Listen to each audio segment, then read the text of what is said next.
Hello, everyone, and welcome to this webinar on driving financial inclusion for migrant women through digital remittances. I'm Louis, I'm working for UNCDF Migrant Money Program, and I'll be your host today. I'm just going to give you quick logistic notes. This session is being recorded, and it will be shared with everyone who registered to this webinar. And the session today would last for about 60 minutes. If you have any questions for the panelists, please use the Q&A option in the Zoom webinar, and then we'll reach out to them. And that's about it, actually. So now I'm just going to give the floor to my colleague, Uloma Ogba, our gender lead specialist for the program. Uloma, the floor is yours. Thank you, Louis. So UNCDF's Migrant Money Program aims at expanding financial inclusion and resilience for migrants and their families, with a focus on migrant women and female recipients. I'm Uloma Ogba, the lead gender specialist for the program, and I will be kicking off this session. Increasingly, remittance companies are adopting digital channels.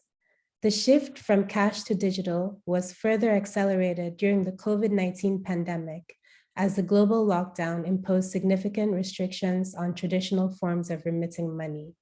Yet, even as the migrant community is accepting the changing payment landscape and emphasizing the advantages of using digital channels over traditional channels, digital remittances have been slow to reach the last mile, particularly women. Women make up almost half of the 281 million migrants globally, and in some countries, up to 60% of remittance recipients are women. There is overwhelming evidence to suggest that gender not only influences who migrates, when, where, and why, but also the amount and frequency of remittances migrants send home and how that money is used.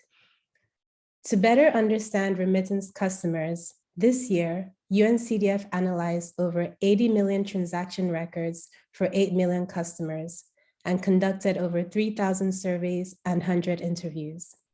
Our research shows that, 1, there is a clear gender disparity in access and usage of digital remittances and remittance-linked financial services. 2, compared to men, women send smaller amounts more frequently and tend to rely on cash-based, informal, and agent-led means of sending and receiving money. And 3, compared to cash users, digital remittance users have higher levels of financial inclusion, including use of domestic payments, savings, insurance, and pension. And once women are on the digital highway, their use of other financial services increases. Now in the chat, we're sharing a link to the case study series summarizing the insights from UNCDF's demand-side research with remittance customers and subsequent remittance innovation projects with the private sector. Now, these insights are only meaningful to the extent to which they can be leveraged by the public and private sector to shape remittance policies and innovation. And this brings us to the topic of today's session. How are various stakeholders, including financial institutions and development partners, interacting with remittance customers? And how is customer research driving innovation to improve financial inclusion for migrant women and their families? To address these questions, I will now hand over to my colleague, Mercy, who will be moderating the panel discussion today. Mercy, over to you. Thank you so much, Uloma. And good morning, good afternoon, and good evening, depending on where you are. My name is Mercy Washira. I'm a financial sector specialist at United Nations Capital Development Fund, Migration and Remittance Program. And I'm very excited to be moderating this session today. I'm joined by an incredible 4 panelists that you'll get to hear from them shortly. And as my colleague Uloma pointed out earlier, today you're going to hear a lot of insights and information that we hope will add to your understanding on the issues that we'll discuss at hand, and also the solutions that are being implemented in different markets. And so without further ado, let's meet our panelists.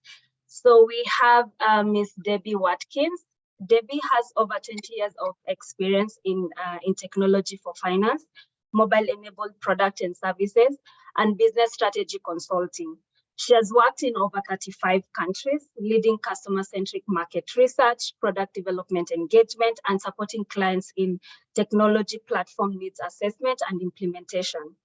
Debbie has lived in Asia since 2000, including Cambodia and Bangladesh, and is currently based in Singapore, where she is the CEO and co-founder of Lucy. Welcome to the panel, Debbie. Thank you very much, Mercy. Next, we have Ms. Angela Ang, who is a specialist in the advisory services at Women's World Banking. Angela works closely with financial institutions and their clients to understand their issues, create strategy, and win buy-in for recommendation using a design thinking approach. Prior to starting her journey at Women's World Banking, she spent years as a business banker in Australia before working at Higher Hand, an on-demand staffing platform that is based in London. Welcome to the panel, Angela. Thank you so much, Mercy. Then we have Mr. Anand Srivastava, a globally experienced award-winning business and marketing leader. He's currently the Executive Vice President and Head of Remittances at Bank in the UAE. Over the course of his career, Anand has developed a deep understanding of consumer and digital payments ecosystem, and has also worked across different geographies such as Turkey, Middle East, North Africa, South Asia, and Asia Pacific. He's been actively involved in accelerating growth of digital payment solutions across this market and has significant experience in areas of financial inclusion, digital payment, and cross-border remittances. Welcome to the panel. Thank you, Mercy, and a big hello to all my co-panelists and the team at UNCDF. Thank you for having me. Great. Thank you, Anand. And last but not least, we have Ms. Hannah Yim, who is the Head of Business Impact at St. B. Formerly, Hannah worked in the public sector in the International Development Corporation. She has been continuing her journey in making real change with the focus of financial inclusion in the private sector. Hannah believes her work and St. B FinTech will produce rigorous evidence that will inform policymakers and businesses in making financial services accessible to those who are financially excluded. In recognition of her approach, she was selected as the Obama Foundation Scholar in 2019 and also Obama Foundation Asia Pacific Leader in 2019-2020. Welcome to the panel, Hannah. Yeah, thank you for your kind introduction and hello all. Great. From the panelist bio, you can already tell that this will be an exciting session, and I'm looking forward to the discussion and listening to the different insights that will come from different markets. Before I move on to my first question, I would like to remind the participants, first of all, to welcome you all for joining us and to remind you that we want to hear from you. So please type all your questions and comments that you have in the Q&A window and also the chat box, and we'll be addressing this during the Q&A session.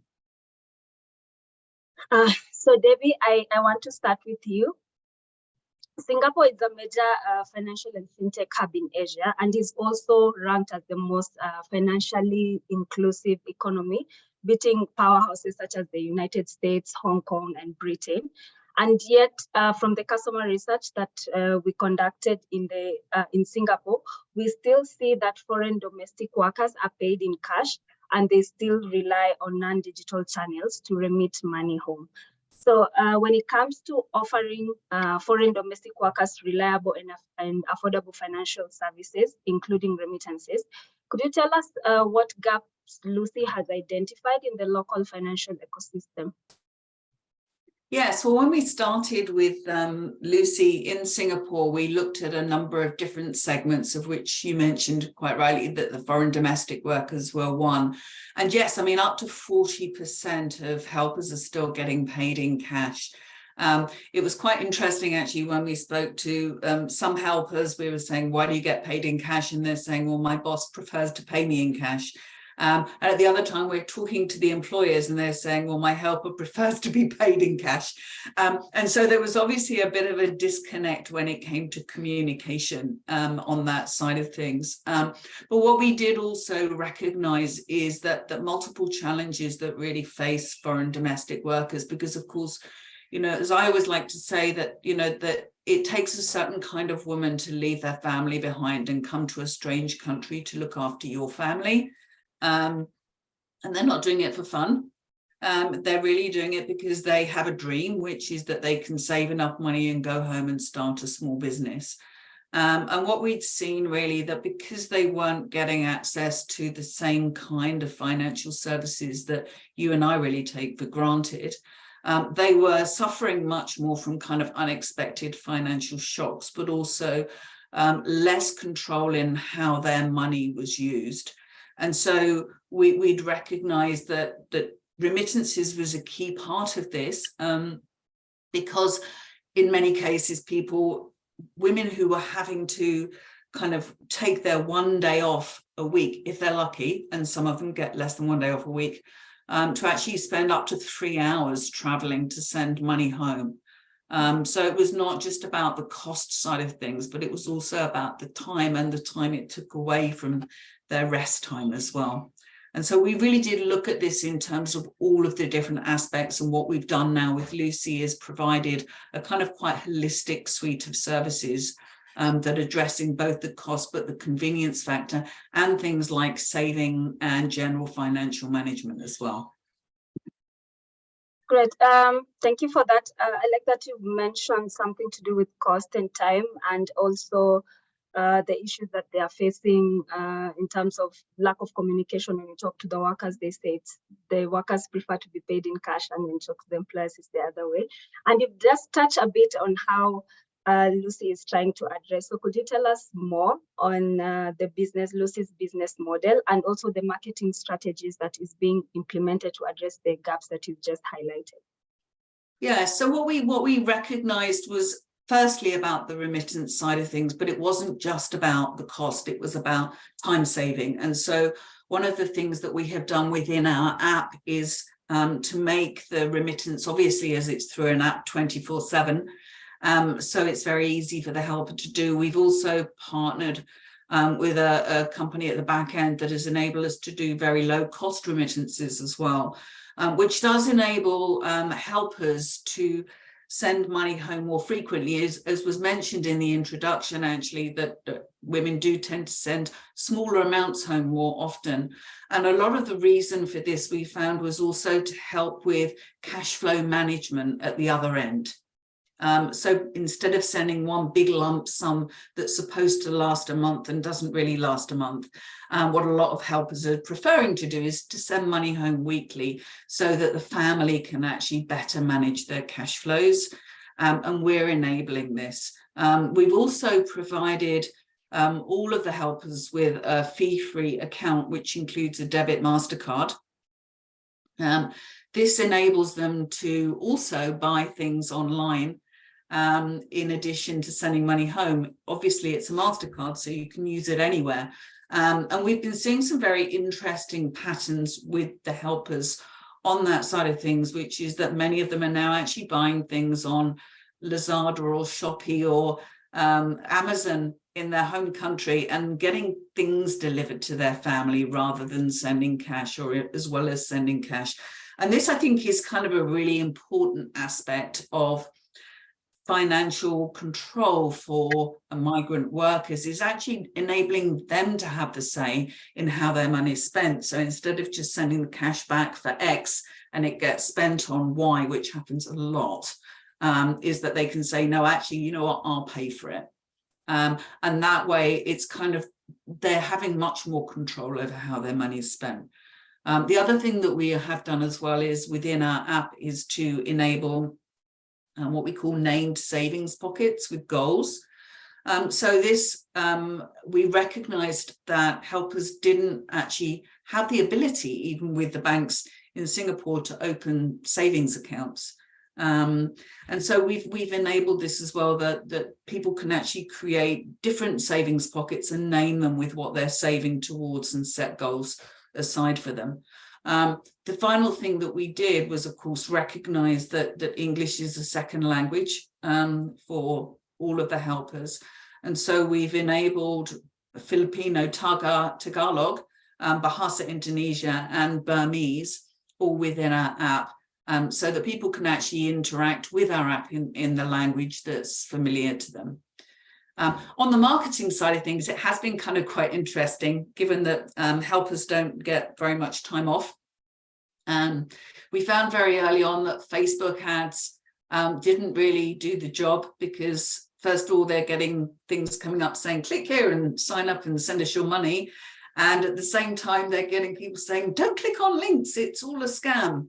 And so building trust, particularly when Lucy was not a known brand, has been a really big aspect of what we're doing. And what we found is that actually by forging partnerships with NGOs and other entities that are already trusted by helpers, this has kind of enabled us then to actually sort of build trust by association. And we found that to be like really, really useful.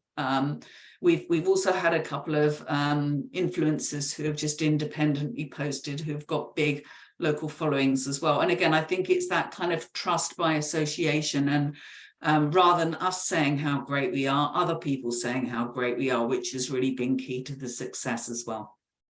Yeah. Great. Thank you so much, Debbie, for those insights. So let me move to Angela for the Indonesian perspective.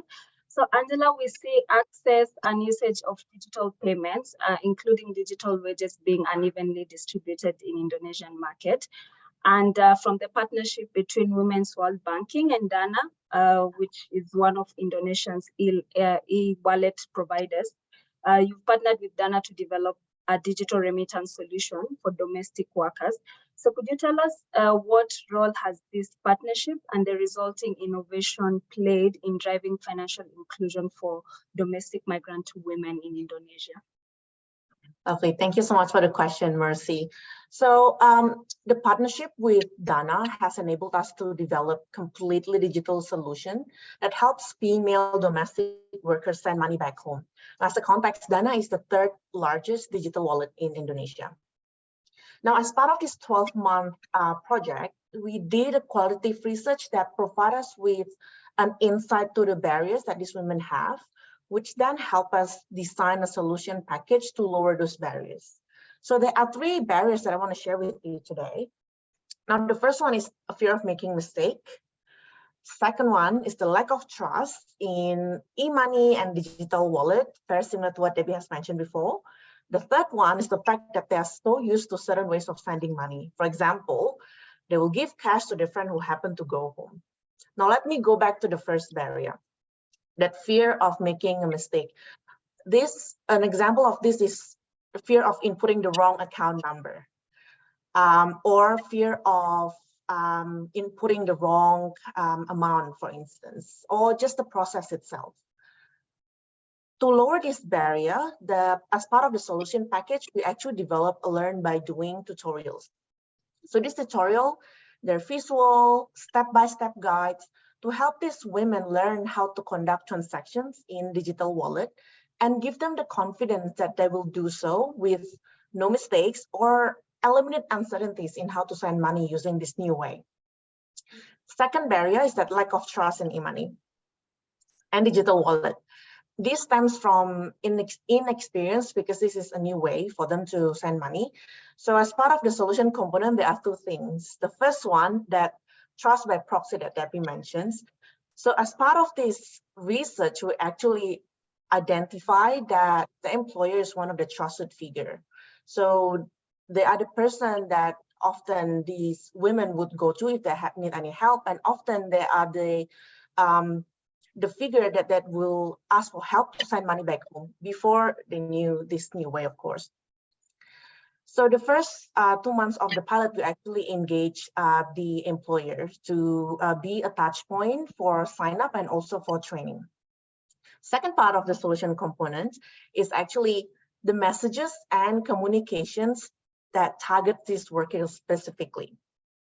So we use languages that actually resonate with these women. And based on research, these are words like family, home, easy, and convenient. So we want them to know that this program is actually designed for them. And so we want to communicate the value that actually appeals for them. Third barrier is, that they're used to certain ways of sending money. So some of them feel hesitant to change that, even though it can be costly. And as a result, they need some nudges, right? Remind them that there is this new way, cost-effective way to send money. To do that, as part of the solution component, we have two things. The first one is timely message reminders, emphasis on the word timely. So this is simple reminder messages that we send to these women through the app. And we basically, it's to remind them to send money with the digital wallet. And it was sent at the beginning and at the end of the month when they receive salary or when they're flush with money. Secondly, the second component to lower this habit is actually incentive. We recognize that this is a new habit, a new way for them to send money and to help transform, to help transition that habit to this new one. We decided that we need a incentive that will give them that will help them build this new habit. So we actually have a raffle every month, and that will give opportunity for these women to win prizes that we know will be appealing for them. Now, as a result of this engagement, we were able to reach more than 50,000 women and an average remittance volume of around $160. This is about 4-month period. And some of you might ask, why is this important? So there are a few things. This solution, it empowers them, right? Like it helps these women make better choices for them and the family, put control back to their hands. Secondly, they know that there is this cost-effective option now. They are trained to do so. So hopefully they will adopt them and will help them to save money as well. The third one, now they can send money at a time that works for them, because we know, and Debbie has mentioned before, that they are very time poor. Some of them only have a day off once a week if they're lucky. Some of them even just once a month. So just to close out, I just want to say that there is power in collaboration between different stakeholders, in my case, development agency and private sector such as Dana, because we are able to pull our strengths and amplify impact for these female workers. Great. Thank you so much, Angela, for that 360 overview of the challenges and how your partnership through Dana is helping to solve some of the issues that you've identified. I like that you've also mentioned the numbers in terms of success on who you've been able to reach out to and the amount of remittances that flows as a result of this partnership. So I'd like to come to Anand. And Anand, recently we've seen that there's an increase in migration towards the Gulf African countries, both from Africa and from Asia. And also in the UAE, we see out of the 10 million migrants that are there, only 2.6 are women. And earlier this year, we partnered with you with Rakbank to do a research on the migrant segment. And one of the insights that came out is 1 out of 10 customers of Rakbank and Eden Red is a woman. But we see in some corridors, such as the Philippines, that number is high at 50%. So could you tell us some of the key insights on Rakbank women customer segment that emerged from the research, and also touch briefly on how Rakbank is acting on some of these insights to ensure that more women are included in the formal financial system? Sure. Thanks, Mercy. Before that, I was listening to what Debbie and Angela were saying, and so much of what they're saying resonates with some of our experiences here. And I think that's one of the key learnings that we take away as well, in terms of looking at other markets and understanding best practice and so on. So to your point, what I'd like to start with is maybe look at the part of the business that specifically targets the low-income migrant workers, which are actually outside the banking system, which fall under the wage payment system category, which we manage along with our partners in Red.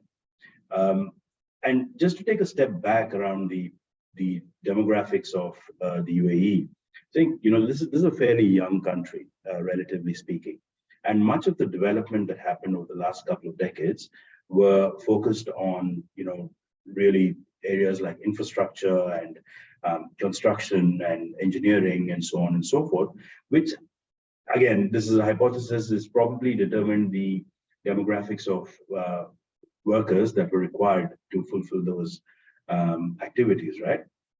But now it's changing. Over the last few years, there's been a definite shift in the type of industry that's really driving the economy. There's more hospitality, there's healthcare, there's services, and we're seeing a shift in the demographics as well. Now, the 20-odd% that we have today would have possibly been lower maybe 10 years ago or 15 years ago, and it's probably going to be higher as we move into the next few years. And we've seen that depending on the nature of the business, the level of education, the level of financial literacy also differs. And again, to your point, when we look at the base that we have of the migrant workers, when you look at the Philippines or when you look at Nepal, we've seen that there's a slightly higher proportion of the women workers when compared to, let's say, a Bangladesh or in India. And while we can't directly correct that or change that, I think what we can do is really make sure that even if it's a minority at this point, they're being addressed or their needs are being met with the right financial instruments. And the really key to that is really bringing more of them under the radar. So what happens is, just to give you an example, if you look at Nepal, many of the workers that come in from Nepal end up working in households which currently are not under the WPS scheme. So what happens is it's a very fragmented community. So it's literally each household is a sponsor, and the worker is being paid by that particular household and not being routed through a formal channel. So if we had to go and speak to them, or if we had to bring them into the formal channels, you're literally talking at an individual level, which logistically becomes nearly impossible to achieve. But having said that, the government is taking steps to make sure that more and more of them come into the formal channels, come under the radar of the government, and become a part of the financial ecosystem. When that happens, then it becomes easier for organizations such as us or Eden Red or other corporations to actually, reach out to them and make sure that they become financially inclusive as well. The other part that I want to actually talk about is also that, we've seen that, and I think Debbie mentioned it, or perhaps it was Angela, that we've seen that there's a higher resistance of the female customers using electronic products. And I think Angela mentioned it. And I think it's a very, very important piece to look at when you say there's fear of failure. I think it's not just the fear of failure, but I'd probably take it one step further to say the fear of the consequences. So it's always, they end up being blamed for having tried something new, rather than being appreciated for saying, hey, okay, you didn't know this, but you still tried it. It's okay to fail the first time. Let's try it again and get it right. And I think that's kind of a cultural shift that needs to happen as well. And that's what we try and do, and we try and address through communications, by having the right support system in place, having engagement with people. And I'll come to that a little further down, but I hope that kind of answers your question, Mercy. And I'm happy to take any other questions from the panelists as well. Yes, it does. And I like that we are starting to see that some of these challenges that are being experienced in Indonesia or Singapore or UAE are somehow similar. And also some of the solutions being put in place. I just wanted to ask if you can explain briefly. You said there are different government initiatives that are coming up to help in terms of targeting the customers that are not under the WPS system. Maybe you can talk about that, because one of the things that also came out from the research is that among those people who migrate, almost 60% of them come for blue collar jobs, and you pointed out that that is shifting. And the number that come and that means, of course, the percentage of men who migrate for blue collar jobs are higher than men. So maybe you can talk briefly about the government initiatives that are being implemented. Sure. So the WPS scheme, when it started, I think a little over 10 years ago, or thereabouts, actually was targeting larger companies and larger organizations to ensure financial discipline when it came to paying workers. Because historically, this was a cash-driven market like many others. Many of them were being paid in cash, and that led to I guess, opportunities for people that wanted to take it, of either not fulfilling their contractual obligation of paying the full amount or paying the workers on time. Sometimes many of them were not getting paid at all. So the government stepped in and said that, listen, if you're an organization, you're employing workers, you need to register them with the WPS scheme, and payments, the salary payments, are actually routed through the central bank of the UAE, and deposited onto a card. And those are the card holders that we're talking about when we speak of the WPS workers. So while it kind of addressed the commercial workers and the workers that work for companies, when it came to many of the domestic workers that worked in households, it didn't cover those. And that's the initiative that the government has started a couple of years ago. It is picking up momentum as we speak, of offering households in the UAE the opportunity to hire domestic workers through them, rather than go directly into the market, or rather than sponsor their visas directly. So they kind of become a conduit for domestic workers, and because they're a government entity, the domestic workers actually registered with them. Salary payments to them are routed through them, and they're still working in the household. So the end use, or the end objective, is still being met, but the path to achieve that is really being managed through the organization. It's called Tadbir, that has been set up. There's several centers across the UAE, and that's growing. So what it helps is, like for instance, if I wanted to hire a domestic worker, historically, I would go and, this person would be under my sponsorship.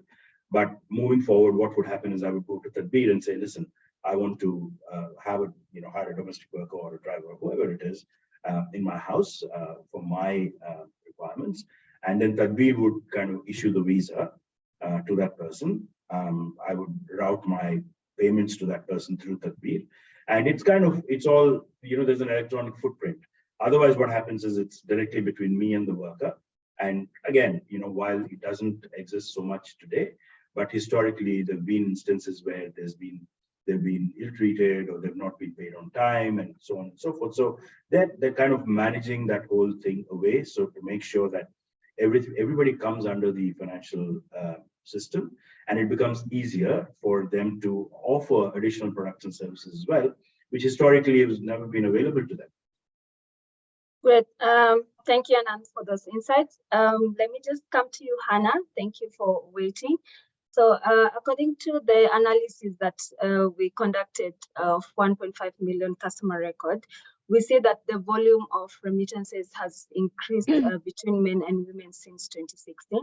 And some of the interesting insights that also came out from that exercise is that 7 out of 10 customers on Centrifuge's platform are under the age of 35 years. And also the proportion of women customers increased from 33 to 50%. So could you tell us the inclusive innovation approach that CENTB adopted to increase the share of women customers using your digital remittance application? Yeah, so CENTB has been paying attention to the particularities found from female migrant population in Korea. And like in many other countries, female migrants in Korea originally come from South and Southeast Asian countries. But unlike those other countries, the majority of female migrants in Korea are female marriage migrants. So the rest of them are students or workers, and those workers are normally employed by a factory. Unlike in many other countries, again, they are not domestic workers. And the number of their population-wise, they are way fewer than female marriage migrants here in Korea. So there is another and interesting thing that we found is even though female marriage migrants do not work during the very first several years after their arrival in Korea, they indirectly send money to home through their spouse. So spouse are Korean husbands actually. And in case of female student migrants, they normally both study and work and send some extra money to home. So CENTB, we consider this characteristic of each segments of female migrants in Korea, and we have been working on reaching to them. And yeah, so that's our approach for female migrants here in Korea. Great, thank you for that. I think our audience will also benefit to hear from you if there's still any gaps that exist in the market when it comes to prioritizing women financial inclusion, and how CENTB you're currently focused on addressing some of these gaps. Yeah, so the gap wise, so we see that we very emphasize the what kind of situation where our female customers are in right now. So we really prioritize on working on the mapping of their customer journey. So yeah, so in line with the answer of my previous answer, so we really would like to study and learn from their living lifestyle, as well as some their financial activities, some difficulties and barriers, and so on. So yeah, so we believe that gaps can be filled by touching and addressing those barriers and some pain points. Okay, thank you, Hannah. So I'll come back to you, Debbie, with my second question. But before that, please put all your questions and comments in the chat box, and we're going to address them during the Q&A. So Debbie, we know that the low uptake of digital remittances, particularly among women migrants, can be summed up in terms of lack of a product to market fit. And yet sometimes building a business case focused on an underserved segment is never easy because there's limited data and experience to rely on. So could you tell us what Lucy's approach is what is Lucy's approach to using research and data analysis to design more gender smart and migrant-centered experiences? Sorry, the connection is a little bit bad. I missed the end of your question there. So my question is if you could tell us what Lucy's approach is in using research and data analysis to design more gender smart and migrant-centered digital remittances. Thank you. Yeah, so we actually started very much from the customer when we designed Lucy completely. And a lot of this really came from my background. I mean, I've been working in financial inclusion for 22 years. And as you mentioned, like in the intro, like 37 countries. And a lot of what I was doing was actually helping financial institutions in their strategy for customer-centric product design. And one of the things that I'd seen is that generally the approach of most financial institutions is to start with the product and try and retrofit the customer research to fit their sort of preconceived product ideas. And so what we really wanted to do was to reverse that process and really start exactly with the customer and no preconceived ideas at all. So that's really the research approach that we took was kind of immersing ourselves in the lives of our target customers. And so what we've ended up with now is a kind of app and a suite of products that don't really look anything like classic banking products, which was really the whole point.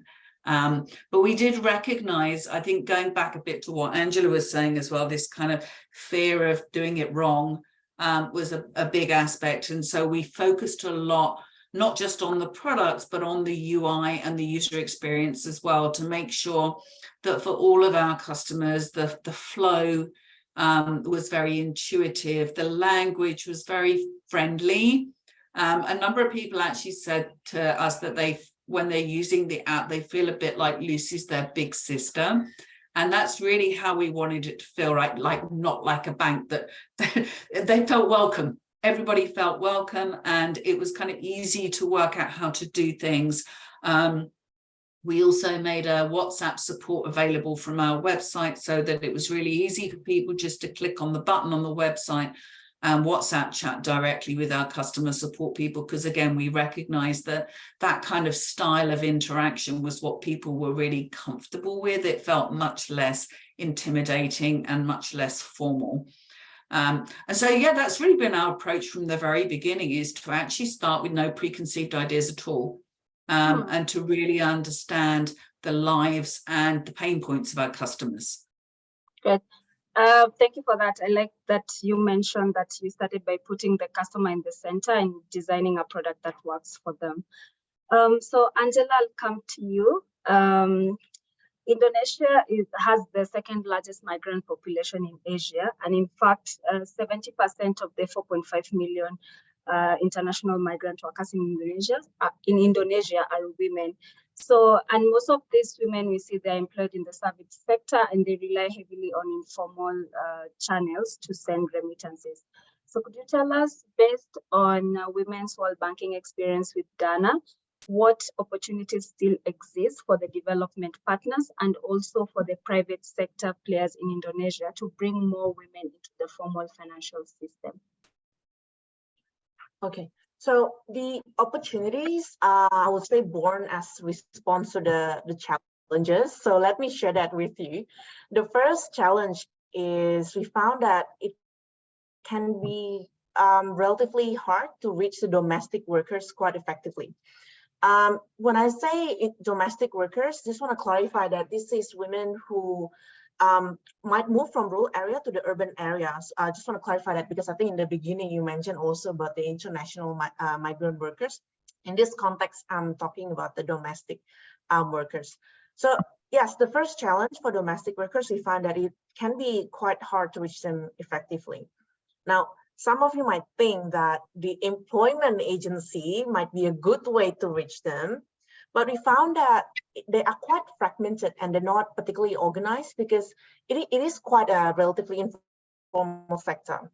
So there is a clear opportunity to create a formalized and centralized touch points so that we can reach them better.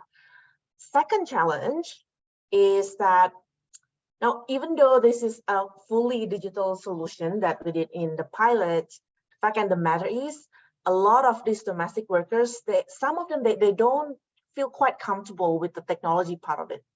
So they still need that in-person touch point along the journey.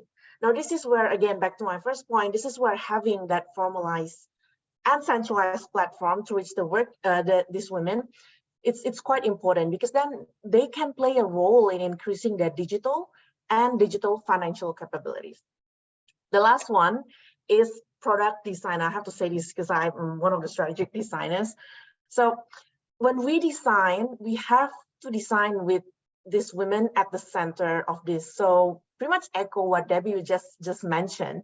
And there's a lot more that we can do to understand the user experience through research and more in-depth user testing, which can be quite different from the general market. So just to summarize the two opportunities, it's about, having that centralized and formalized touch points so we can better reach them. And also there's a clear opportunity to gain better understanding of these women's various needs so that we can lower them and design a much better product that suits their needs. Right. Thank you for pointing that out. And I like that you've talked about better understanding on the women customer need, because it ties back to what Debbie said, starting with the customer and understanding what challenges they're facing and then designing the product that works for them. And Anand, I want to also come back to you now. We had also how Lucy is leveraging the different insights from the data and research to be able to develop a product really that speaks to their target segment. And we recently concluded a demand side research in the UAE. And one of the key findings that came out from that demand is that demand side research is that women are not a monolith segment. And we identified different archetypes. And for example, one of the archetypes that came up during that research is an archetype of a customer called Batsa from Nepal, who since she discovered the C3 Pay app has never used at any other service. To her, the most important thing is safety and not even cost. So can you tell us how Rakbank is leveraging some of these insights in refining the product and also targeted communication to drive uptake among women migrants? Yeah, sure, Mercy. So yeah, like I guess every other market, there's different personas of users and different personas of customers.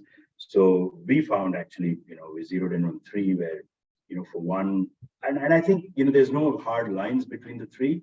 It's only different proportions of what's important to them and what's not, but all these are clearly important to all of them. So one was, like you said, somebody who valued safety first, and that really comes from the experience of having sent money and it being delayed or not having reached the right person at the right time, and so on and so forth.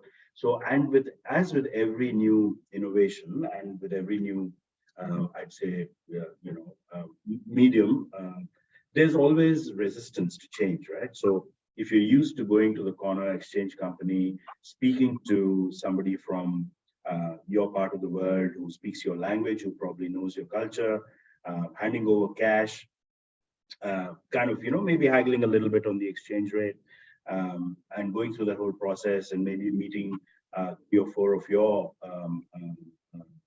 friends from the same part of the world there, talking about politics, sport, what have you, it becomes a kind of a ritual. So to break that ritual is not always easy. And, so when we looked at these different personas, I think, 3 or 4 underlying principles that help us address these challenges, opportunities, call them what you will, is, how can we make it easy for them to access the service? How can we make it easy to use the service? And as Debbie called out, the UX, UI, the language that you use, the interface that you use, and let's not forget, many of us may have kind of gone through the evolution of, just to give an example, a telephone which had the, you had that dial that used to go around, to a push button phone or a cordless phone, to a regular Nokia, which was a regular mobile phone, and today we are on smartphones. Many of these customers have actually gone from 0 to a smartphone right away. They've not gone through the revolution. So to them, it's like it's a whole new world. So they know that a phone can be used for communication. They know a phone can be used for making calls or video calls or social media and stuff. But hey, will I really trust a phone to send money? So how do you overcome that barrier, right? And how do you give them a sense of comfort that, look, to start with, it's better for you, it's safe for you, and should something go wrong, somebody is there to always help you address that issue. So as much as, it's digital, but it's digital with a human touch. And I think that human touch becomes very, very important when we kind of talk to their needs. And of course, there's people that kind of once, and we found that, like with every digital product, once you start using a digital financial service, in this case, remittances, the stickiness really increases. So I think the chances of you, going back to a brick and mortar location, walking across or taking a taxi or a bus or something, there's an inherent barrier in that. You could be sitting in your room at the end of a hard day's work, you get your salary and you send it.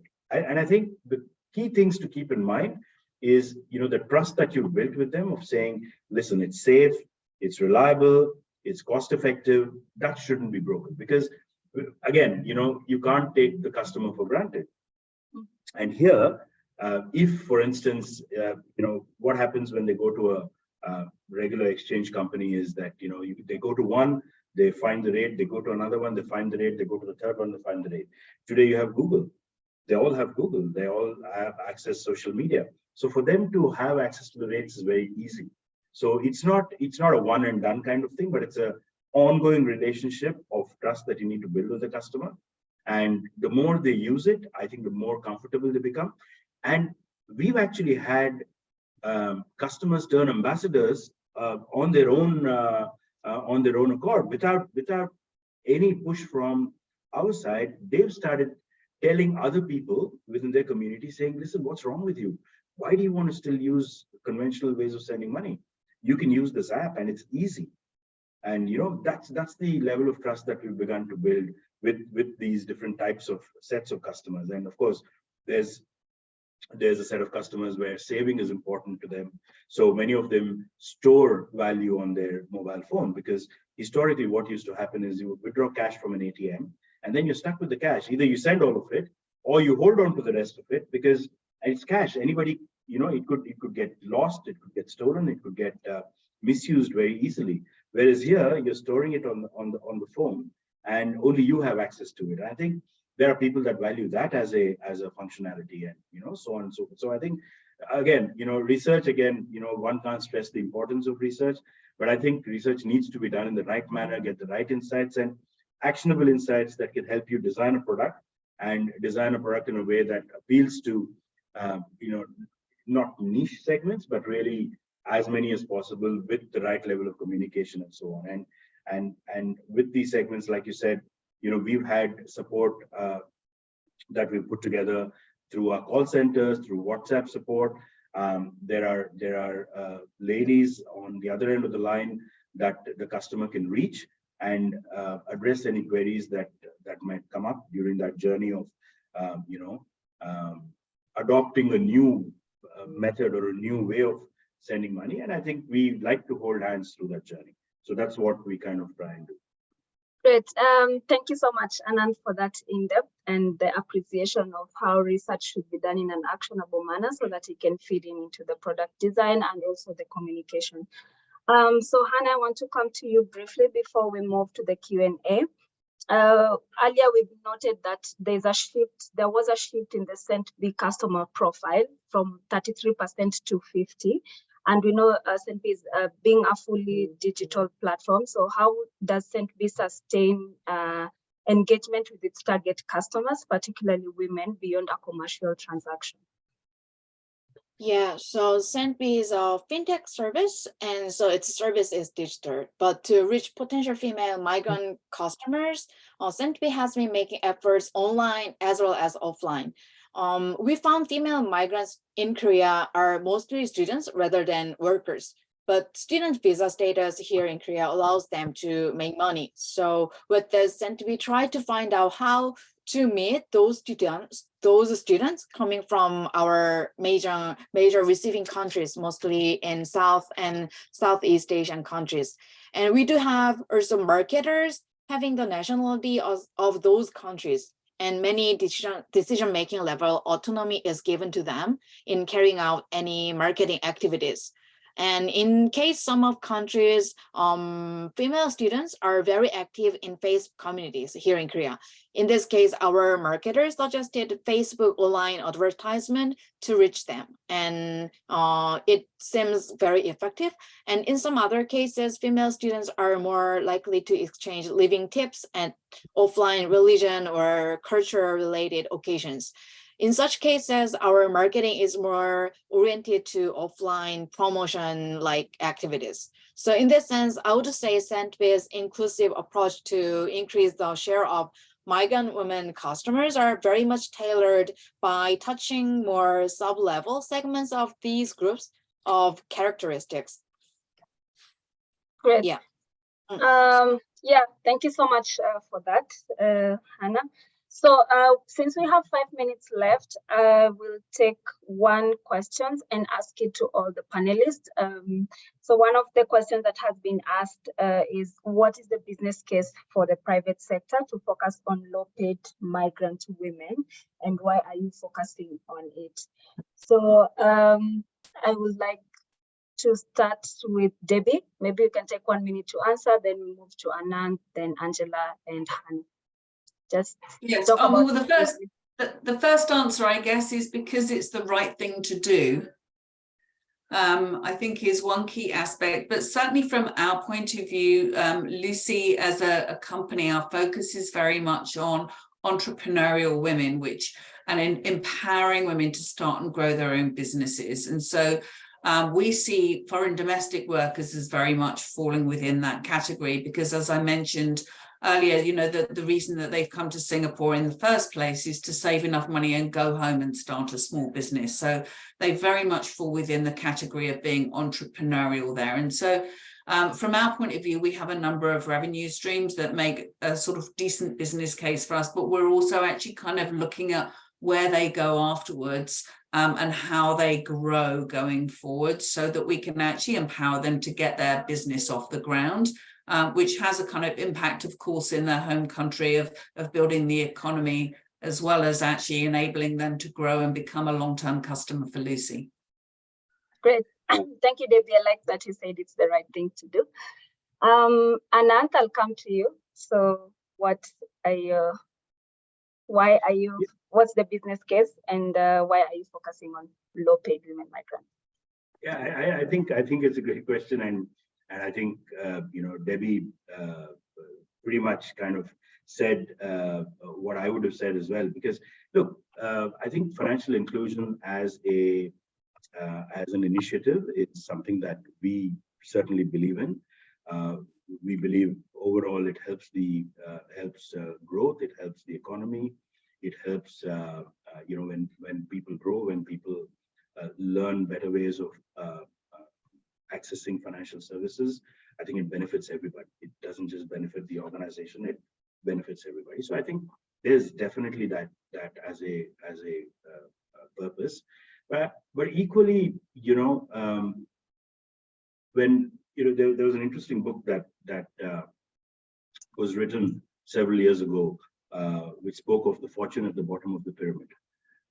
And that really spoke of, you know, the largely financially excluded communities that have so much in their parallel ecosystem, and which is currently outside the, you know, formal financial ecosystem, which, if it can be brought in, can benefit the entire pyramid, you know, not just at the bottom of the pyramid. And I think there are definitely business cases for each of these, because let's face it, for a private sector organization to get into it, there needs to be a business case, right? Because then, you know, there are shareholders, there are employees, there are costs that need to be met.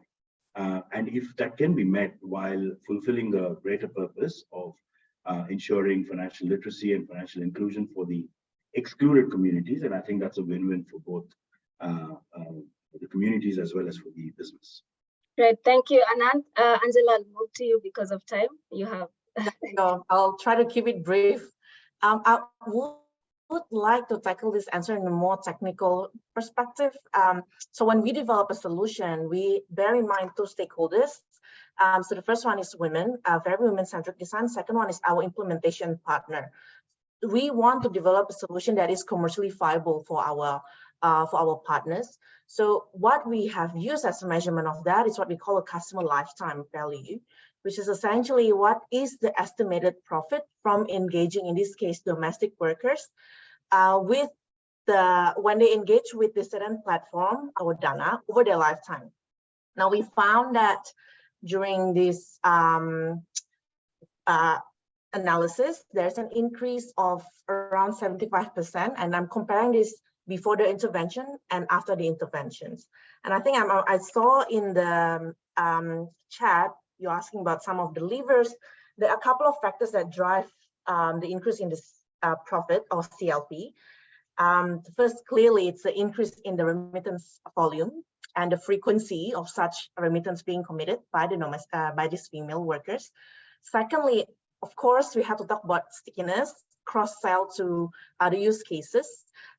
We found that the other use case that's relevant for these women, remittance may be the entry point, but the other relevant one is savings. So I think that would be quite profitable if you can cross-sell to other use cases. And then, of course, increase engagement to domestic workers and other stakeholders. In this case, could be not just focusing on the senders, but also the beneficiaries. So Okay. I'm saying that based on a couple of assumptions, but just to summarize, we use CLV, customer lifetime value, just to make sure that it is a commercially viable solution for the partner to roll out the solution. Thank you. Great, That's thank you. Thank you so much. I know we are running out of time by 1 minute, so maybe Hannah, you can summarize your answer, and then we can close. Yeah, so I will try and make it very, very short. So Sanpi and myself included, we do have very same kind of idea like Debbie mentioned earlier. So it is really right thing. It is very right thing to do, because regardless of level of incomes, we all of us need to be accessible to affordable financial services or products, and remittances services included. And more, the world has becoming more globalized and borderless and so on. So that's why not only migrants, but many smaller size business as well and related people, they really need to send money abroad. So that's why the necessity of affordable remittance service or global payment service is really required in this world. So this is a really right thing to do for all of us. Yeah, that's my answer. Great. Thank you all for keeping it short. And I like that we are concluding by saying it's the right thing to do. And that's the message that all the participants are going home with. So we're going to stop the webinar here, but thank you for the active participations that we've seen in the chat. We've received many questions, and we're going to send the questions to the panelists. They'll give us their answers, and we'll send that alongside with the recording. So thank you very much, distinguished panelists and all the participants that were able to join. We hope that you've been able to learn one or two things from the different markets and from the different experience that have been shared by our panelists. And we'll be inviting you for more of these discussions in future. So thank you all and have a good day. Thank you, Mercy. Thank you. Thanks, everyone. Thank you so much, Thank everyone, you. for having Very me. much.